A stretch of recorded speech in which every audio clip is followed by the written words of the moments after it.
Ladies and gentlemen, welcome to another episode of the Dawg House.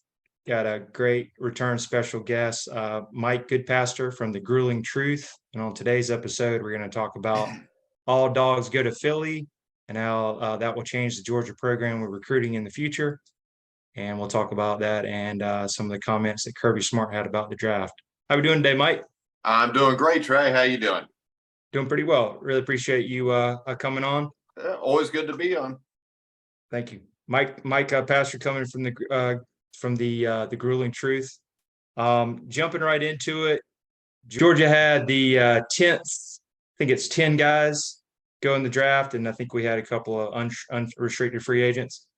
Yeah. In your thoughts, I know Jalen Carter dropped down to Philadelphia there. What were your thoughts on the draft and maybe Jalen Carter going later? I know he had some off-field issues. Yeah, the off-field issues are what I'd worry about, especially the being 9 pounds overweight for his pro day. I don't even think he participated. So the one good thing about going to Philadelphia, you've got one of the best, deepest defensive lines out there. You got a lot of veterans. And maybe by having them there, that will help him out in the long run, because there's no doubt he's a great football player. Sure. Yeah, definitely saw that. One thing, because Georgia did have Jalen Carter, Haley Ringo, and also Nolan Smith. What do you think about maybe going for the philosophy of maybe more teams taking a lot of different players from the same college and kind of building that culture? Do you think that's a good idea or something different? I think they just went with what they thought were the best players. I don't think it was because they were from Georgia necessarily. I mean, it's just Nolan Smith, Ringo. I mean, they're both really good quality players. You throw them together with Jalen Carter. I think that's just kind of how it worked out. I don't think they were worried about getting a bunch of Georgia guys, if you know what I mean, because it's the NFL. And even if you look at how great Georgia was the last 2 years, how many of those guys are actually going to be NFL starters? It's hard to be a starter in the NFL. It is. Completely agree. I will say the one surprise, I was surprised that Stetson Bennett went in the 4th round. I was thinking 5th all the way up to 7th, maybe even getting a free agent with his off the field, but I know he had a good combine there. What do you think about the fit? And he'll be backing up another dog in Matt Stafford in LA. It's a good fit because Matthew Stafford, we don't know. I mean, he had the injury last year. He's had a lot of injuries over his career. You don't know how long he's going to last. And I think with Stetson, it surprised me he was drafted that high. What I see, I don't see an NFL quarterback, but I could also say this. I probably only see an NFL quarterback 2 or 3 times when looking through the draft, because there's not that many NFL quarterbacks.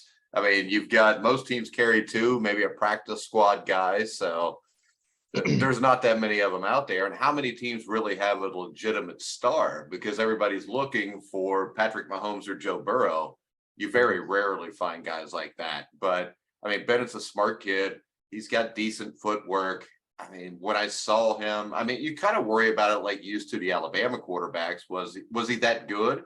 Or was everybody around him so good that it made it that much easier? So I don't expect him to be an NFL starting quarterback, but really, I mean, outside of Bryce Young and CJ Stroud, because they were drafted so high, and Anthony Richardson, I mean, he'll probably be a starter at some point because the Colts will get desperate, but he can't throw a football, so he's screwed anyways.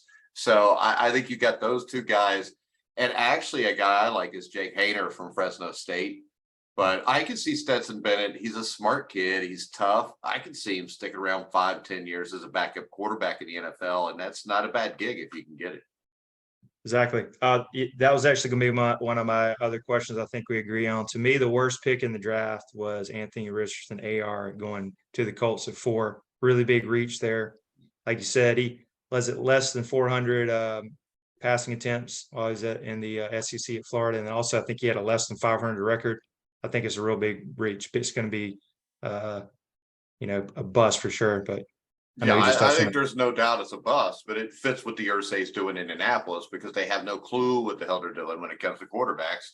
And Colts fans now think they're going to win because they have Anthony Richardson, but he completed 53% of his passes. I mean, if you're only doing that in college, what are you going to do in the NFL? And to me, it's a little bit like when the Bengals picked Akili Smith. The only difference is this: Akili Smith only played 1 year as a starter, but he had a great year. Anthony Richardson did not have a great year. And it blows me away how these guys are professional scouts, professional football, but yet year after year you hear, well, he had a great combine, so they drafted him that high. There has never been a world I've seen where in an NFL game, you're going to run a straight line 40-yard dash with t-shirts and shorts on and nobody's going to touch you. So, I mean, and Jerry Rice ran a 4.47. Does that mean that, he probably should have been picked in the third round? No, because he was a great route runner. And 4.47 is still pretty fast. But it just blows me away how people fall in love with what they see at a pro day or a combine.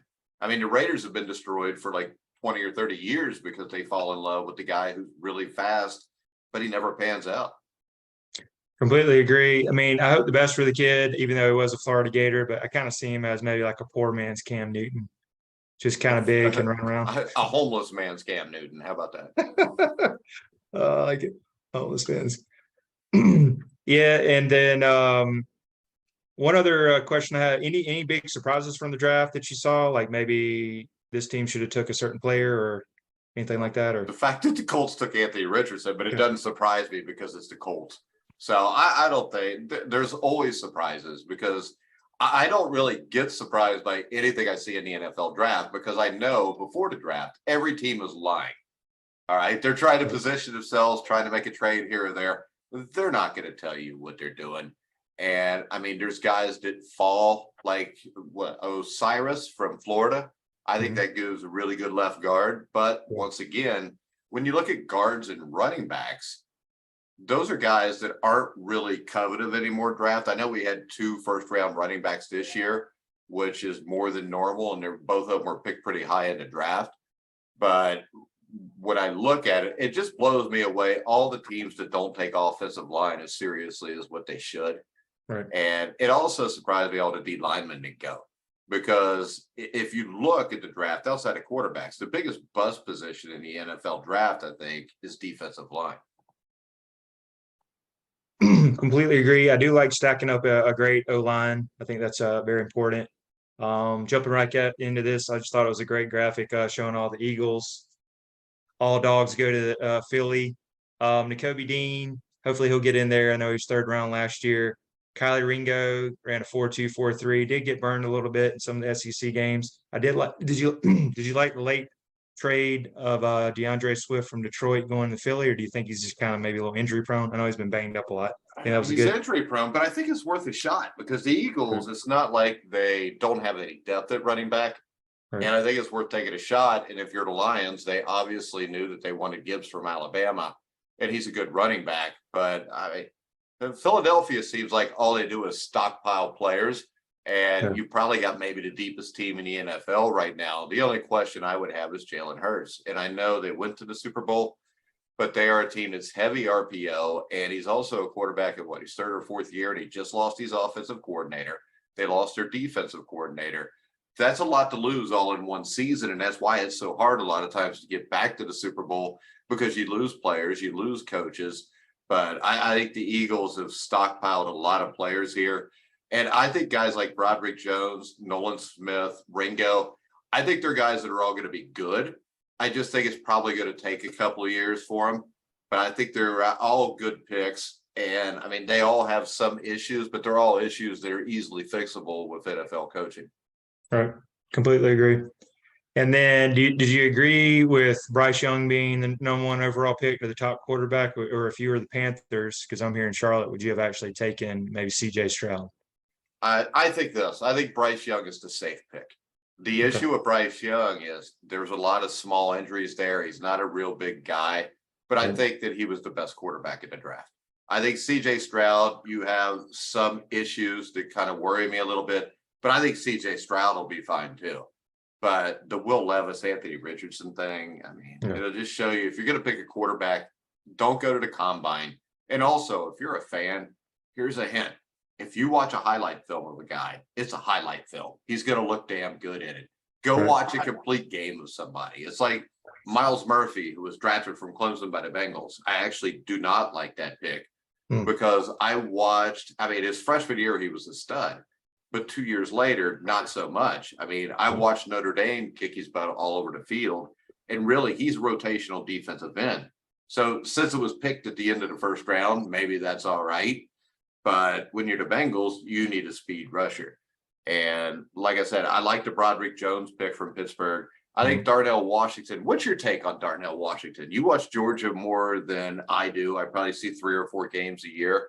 Yeah. What do you think about Washington? Because he went to the Pittsburgh Steelers, and everybody hates the Steelers unless they're a Steeler fan. So what do you think?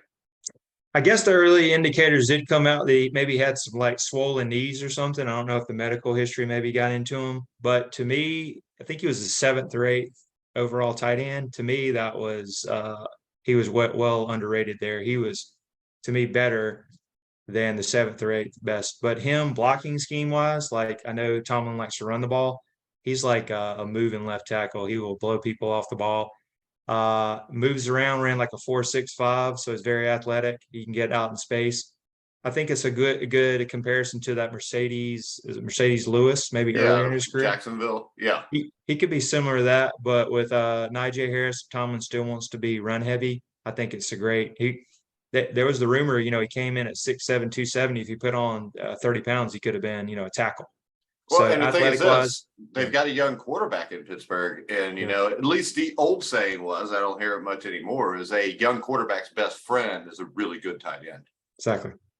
So if he stays healthy and he got Pickens with that duo, definitely. Now the man, and I'm sure you know about him, the man next year, if he stays healthy, Brock Bowers, Yeah. is going to be a stud. He's already a stud. He is. He's going to be probably top 10, top 15. I hate to throw the name around, Kelsey-esque. He has this like great hands, can get the ball, doesn't drop the ball rarely. Really good guy. He'll run probably 4.5. And he's a smaller guy when you see him, but I just think he'll be special. Yeah, there's no doubt he can play. All you got to do is watch him, the way he moves. He runs really good routes for a tight end too. So right. I think this tight end class was one of the best I've ever seen. And he would have been, if not the number 1 guy, 2 or 3. And I really think he would be the best one. The guy I liked that's a tight end went like the 3rd tight end was Michael Mayer, just because Mayer's kind of the same. He can block. He's kind of like Washington. Only I think he might be a little bit better receiver. But I mean, this was a loaded tight end draft. I mean, there was 5 or 6 quality guys. I don't think there was 7 because I think Musgrave from Oregon State is extremely overrated.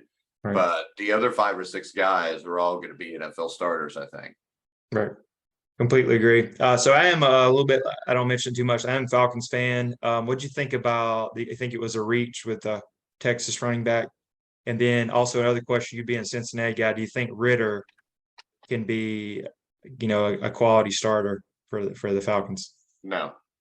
Okay. I just don't. I hope he is, because he's a great kid. Yeah. And I mean, I've met him. I've actually coached him in a couple of quarterback camps. Right. And he's got some issues. He has a tendency to kind of spread his legs a little bit. It makes it hard for him to make the corner throws or anything outside of the hashes. But he is a damn good leader. And I mean, you never know. Who's your quarterback's coach in Atlanta? It's a good question. I know he probably has his hands in a lot. Arthur Smith. I know. Does he call the plays? He probably. I know there's. Yeah, but I just mean somebody that can teach the kid what he needs to know. So I don't think Ritter. It's impossible that he could be a quality starter. I don't see it anytime soon. And I mean, if you watched him play against Alabama in that semifinal game, Cincinnati and Alabama, that was a close game. If Cincinnati could have just completed passes. I mean, it was 17-6 at the start of the 4th quarter. It was just lack of offense.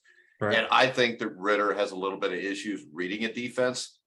And I mean, but he's a great kid. He's a great leader. It would not shock me if he turned into a quarterback that was really good. He's not Anthony Richardson. He's better than Anthony Richardson. So I do think it's possible. And with Bijan Robinson, anytime you draft a running back that high, it's kind of scary. But I mean, the kid's he's good. And with that, I mean, you can't beat taking guys that are really good. But I also think with the Falcons, this is a fairly large rebuild. The good thing they've got is almost everybody in their division is in a fairly large rebuild also. Right. So who knows? So, I mean, I think Robinson was a solid pick. And the guy I like the most that they picked was Clark Phillips in the 4th round, the corner. I know he's small, but he can cover, he can hit. And I think he'll be a really good slot corner. So I think you got a steal in the 4th round. And like I said, I like Bijan Robinson as a player. I just don't think that it makes a lot of sense to take any running back in the top 10 anymore. I completely agree. And also I thought the Gibbs kid from Alabama was a reach too to the Lions. I think he was even surprised. Yeah. I mean, he's a good running back. I mean, they didn't get bad picks. It's just, what is the value on a running back anymore? I mean, running backs are kind of a dime a dozen. Right. I mean, hell, I think the Bengals with the Brown kid from Illinois, they may have gotten the best running back in the draft, or a guy that's in the top 3 or 4, because I watch a lot of Big Ten football, and that kid is legit.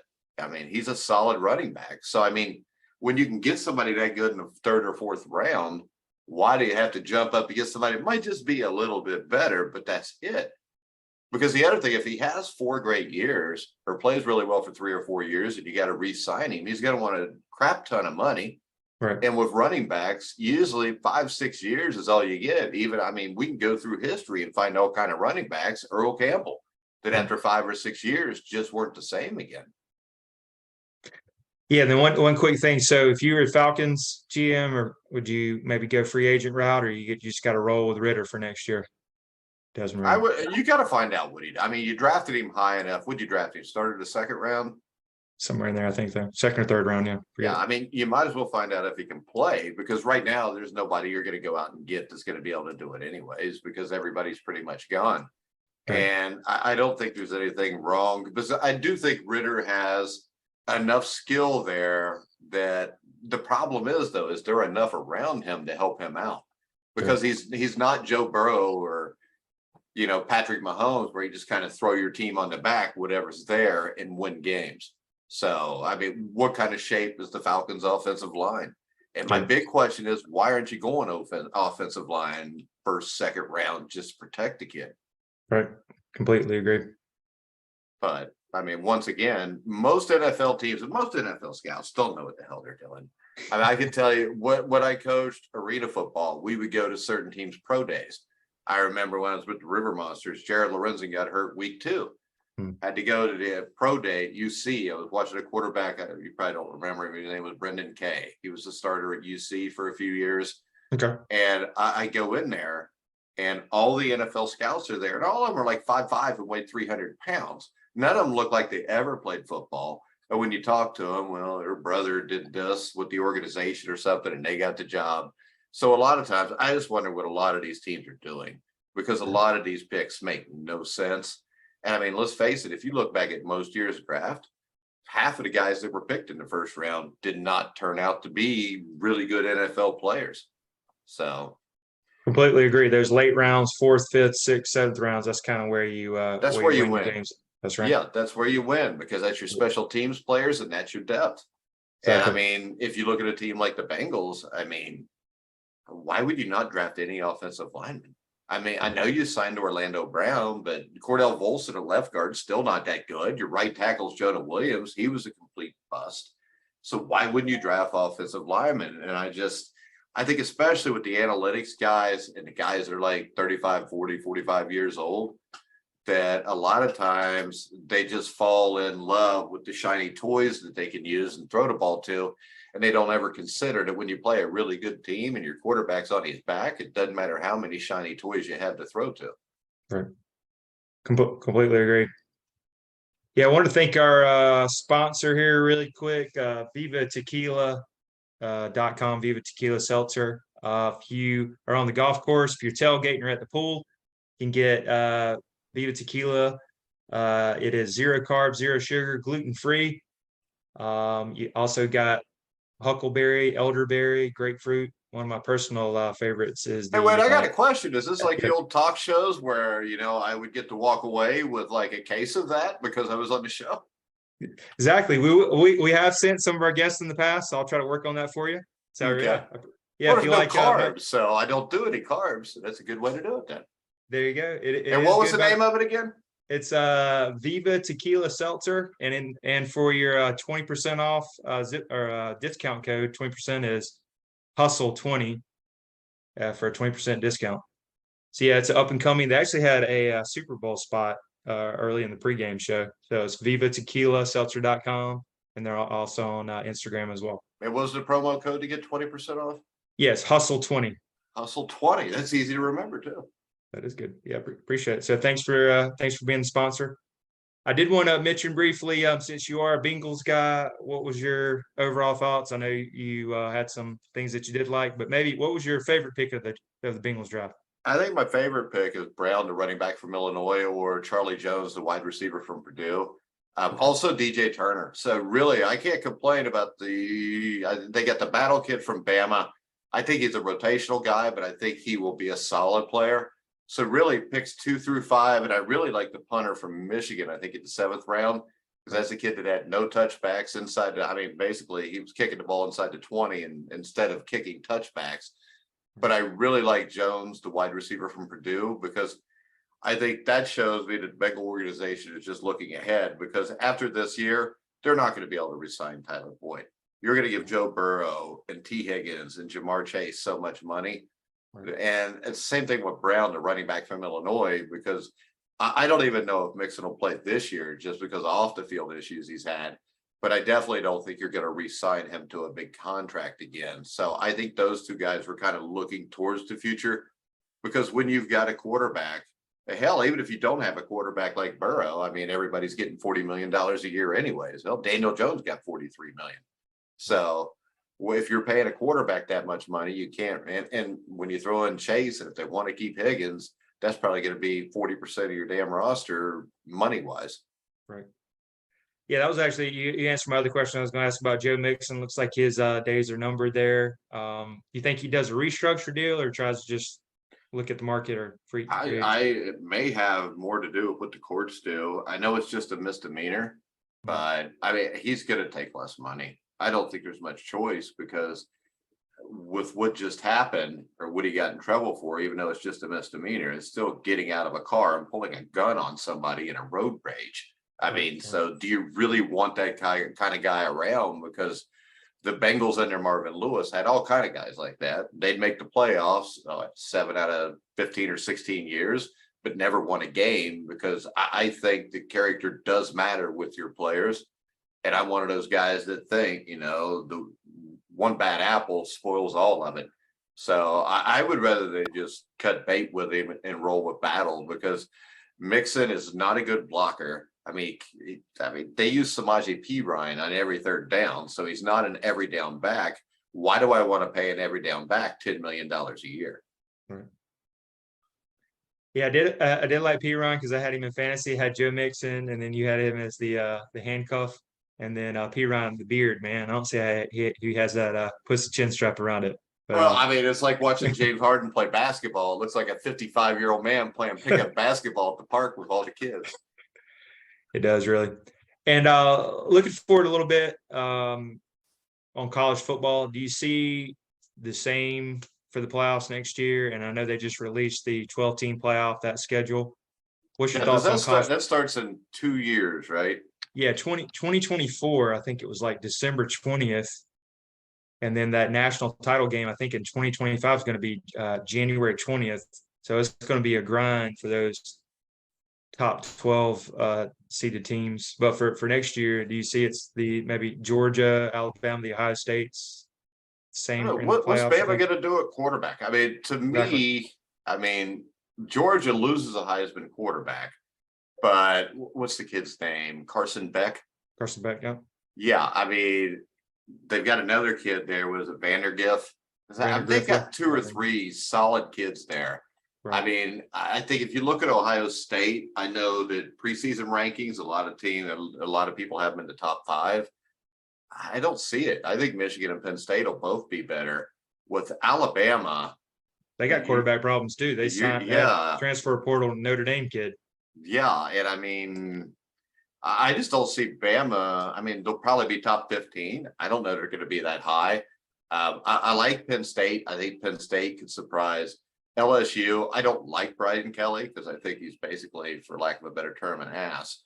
But he's a good football coach. And I think another team that's sitting out there, one of the old blue blood programs that I think is back now, or 2 of them are Florida State and USC. And with USC, Caleb Williams is a guy who is completely legit. Oh, yeah. And Florida State is a team that is really turning it around. I think they won 8 games last year. So I think Florida State's there.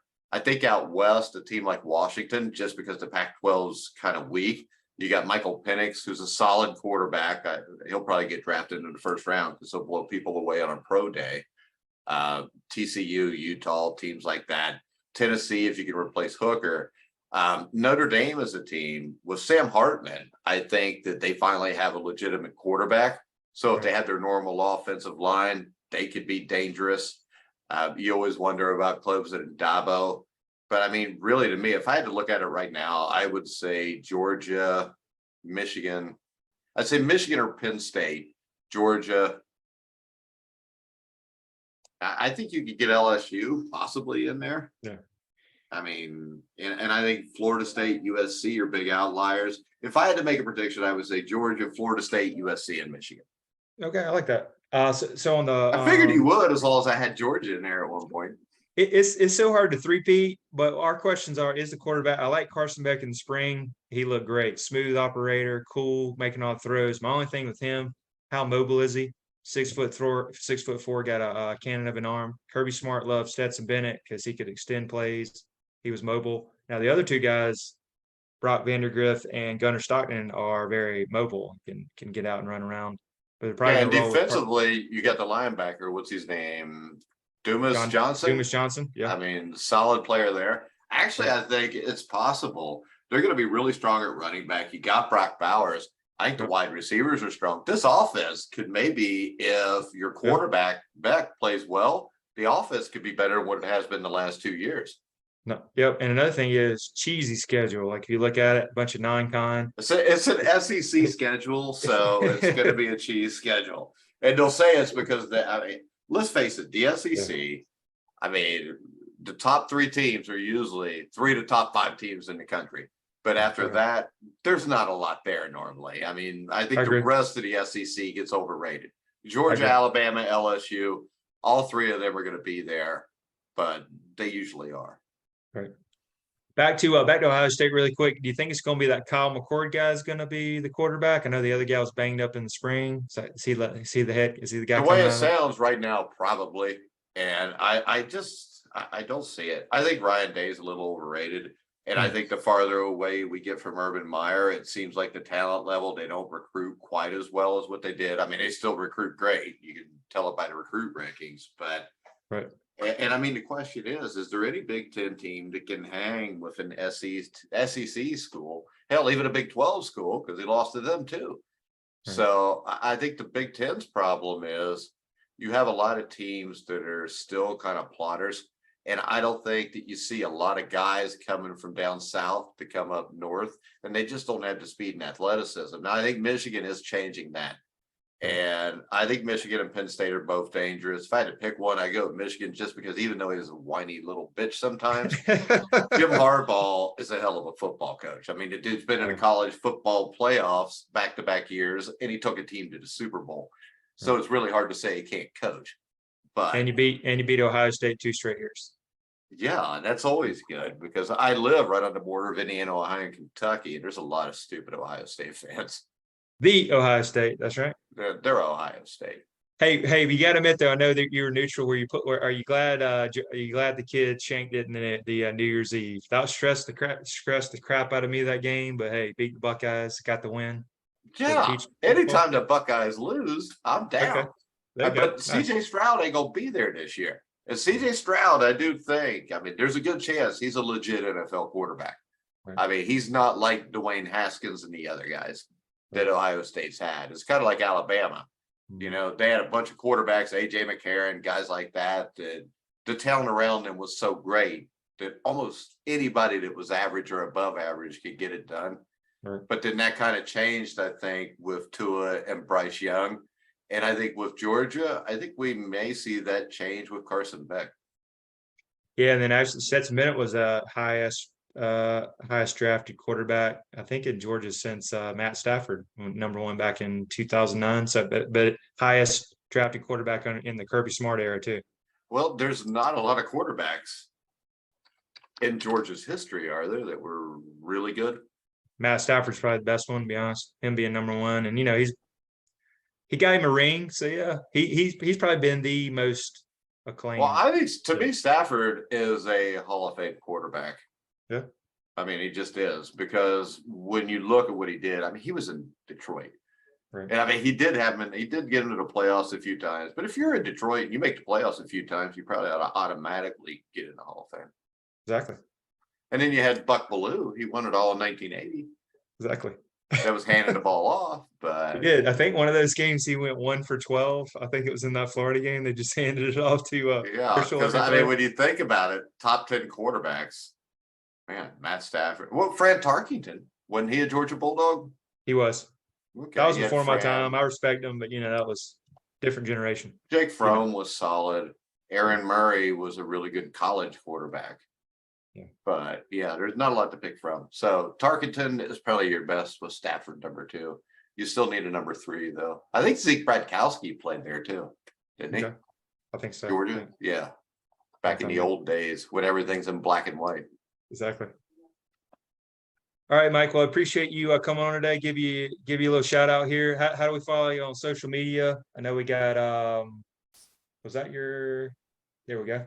Got the Grueling that's Truth. The website. Yeah, you can Grueling follow Truth us there. Yeah, you can follow us on Twitter at Grueling Truth. We got, I think, around 25,000 followers. Follow us on YouTube at the Grueling Truth. I think we're up to like 72,000 there. Wow. Follow us on Facebook. And we cover pretty much every sport. We'll be covering the NBA playoffs all the way through until the end. And we'll have coverage of the Kentucky Derby at the start of this month, which is this weekend. And we do a weekly NFL show. We've got an NFL draft show that's done by Dan Kornhauser and Sam Teets. And Sam, they had a competition for all of the top sports sites. And Sam and Dan both joined it and compared their picks to everybody else's. And Sam ended up number 1, beat Daniel Jeremiah and all those guys. And I think Dan ended up like 29th. So they were both top 30 out of like the top 250 sports sites in the country. So yeah, we cover the NFL draft. We'll cover college football. And we've got a lot of legends interviews. We've had guys like George Foreman, Larry Holmes, just had Gene Banks from the Duke Blue Devils team in 1978. So yeah, a little bit of everything there. Awesome. Yeah, make sure and check out thegruelingtruth.com on all those social media, Twitter, Facebook. Yep. I was actually listening to your draft recap show today. So yeah, good stuff. What do you think? Yeah, it was really good. I love the intro, man. I love it. You guys have good chemistry, kind of dissing on each other and everything. Oh, we've been doing it forever. So. Oh yeah, great. But all right, man. Thanks, Trey, for having me on. And as always, anytime you need me, just give me a call. Yeah, appreciate it. One quick. Who's your pick maybe to win the NBA championship? NBA, if you had to pick. I know it's kind of all over the place.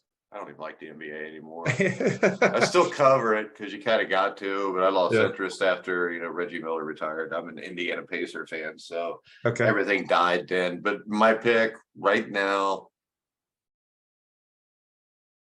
I'll go with the Denver Nuggets. What the hell? Okay. Because I hate LeBron and I'm tired of watching the Golden State Warriors. Yeah. And I'm not a big fan of the Celtics. So I'll go with the Denver Nuggets. They've never won it all. They're a former ABA team with my Pacers. So we'll go with the Nuggets. Okay. I was kind of, maybe I'm getting on the hype train, but hey, how about KD and the Suns? Seems like they're kind of gelling. They're down 2 games to nothing, aren't they? Oh, are they? Are they banged up again? Okay. Shows you much. They're not banged up. I think they lost the second game. I don't tell you, I really don't cover it. But okay, I got you. I write preview articles, but I did not write them until like the day before the game, and then I watched the game. So I haven't even seen that one. But sure. All right. Thanks, Trey. All right. Appreciate it, Mike. And that's another episode of You're in the Dawg House Podcast. We'll see you on the next one.